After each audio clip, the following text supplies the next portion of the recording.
It's also worth thinking about, really fundamentally, what is marketing? And it's interesting, that's not particularly well understood either. Who is familiar here with the terms above the line and below the line? Yeah, okay, good. Again, we're getting around about a quarter of the room. That's good, but there's lots of stretch there, isn't there? There are lots of opportunities. So what's the above the line stuff? Well, the above the line stuff is all the stuff you see.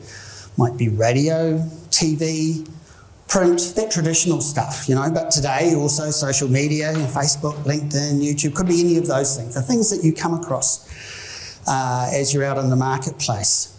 And all of those, as we already know, should be directing traffic to your website, because that's the key engine that we want working well for you. That's where you can control what's happening next and gather the data.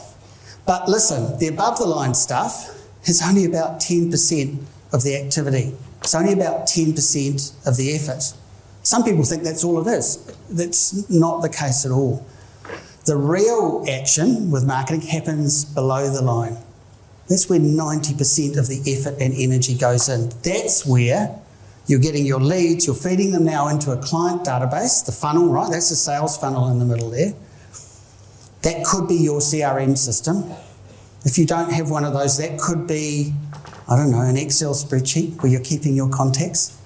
But that is the goal, right? That's the value of your business. Someone comes in and tries to buy your business, they're going to look at your revenue, and then they're going to say, okay, well, tell me about your database.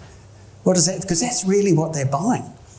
Right? They're buying your customers and everything you know about your customers. If that's deep and rich, they're feeling that's a good bet. So it's the strength of your business fundamentally sits in this database. So from there, what else are you doing? Well, again, as we know, not everyone's ready to buy right now, right? So you need to nurture them over time.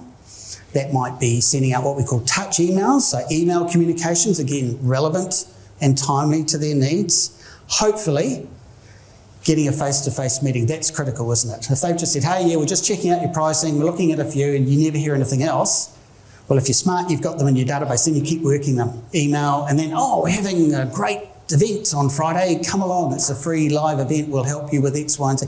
It's all about getting face-to-face.